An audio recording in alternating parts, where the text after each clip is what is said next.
Good morning, dear students. Hope you all are fit and fine. Dear students, today we will discuss next half of models. Students, as you all know, that modal auxiliaries are called modals. Actually, they are helping verbs that are used with the main verbs to express ability, willingness, possibility, permission, and intention. Students, they reflect the mood and the attitude of the speaker.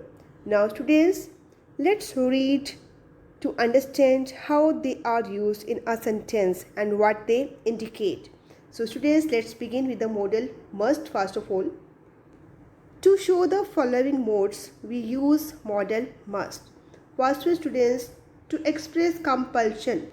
When it's compulsory for you to do something, then we use modal must. For example, you must complete your work at all cost. Okay, at all cost you must complete your work means you have to complete your work. Okay, the students, a servant must obey his master. Is compulsory for a servant to obey his master's compulsion. Okay, to show compulsion, to express compulsion, students, we use modal must. A servant must obey his master.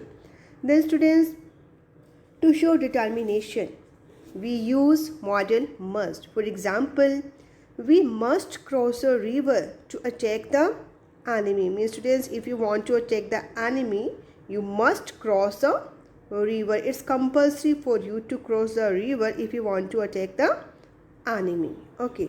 Then students, next one, to express duty, obligation, certainty, strong belief, necessity, or emphatic advice, we use modal must. For example, students, men must die sooner or later.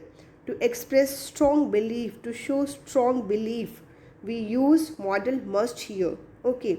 Then students, to express necessity, for example, the case is serious, you must consult the doctor. It's necessary for you to consult the doctor because the case is serious. So we use modal must here. Okay. Then students, for emphatic advice, we use modal must. For example, she must attend the class regularly. It's compulsory for her to attend the class regularly. Then students, for rules and laws also we use modal must. Okay, to express rules and laws, for example, students, all students must carry their identity cards to school. Okay, for this also we use modal must.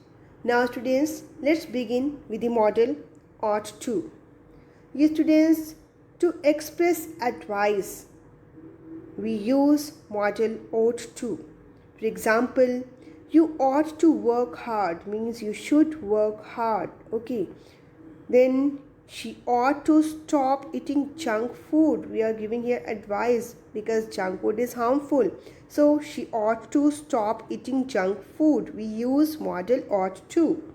Then for moral duty, or we can say duty, we use modal ought to. For example, students, we ought to respect our elders. It's our duty to respect our elders. We ought to respect our teachers. We ought to respect our parents. Okay, like the students, we can use modal ought to here. Next one, used to. Students, it is used to express habit in past, or we can say students, to show past habit, we use modal used to. For example, students, Roni used to play cards before his marriage. Then students, next model is need. Students, it is used to show necessity. Okay, it is used to show necessity in negative and interrogative sentence. For example, you need not bring a gift. It's not necessary for you to bring a gift. Okay, to show necessity in negative and interrogative sentence, we use need as a model. Then students, next one, dare. Students, it denotes the meaning of being bold and courageous, but in negative and interrogative sentence. For example, dare we speak to him? Okay, like this students, we can use this model. Now students, look at these sentences carefully and try to understand the use of model.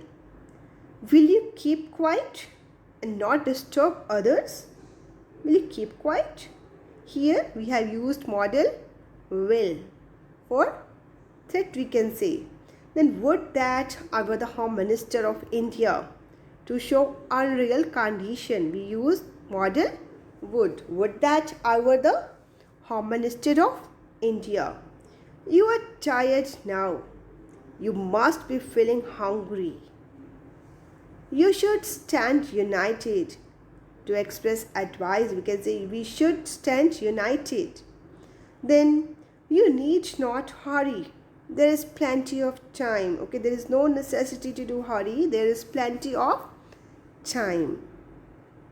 So students, these all are models like will, can, may, shall, should. Okay, these all are some models which we use in our English language to make it effective.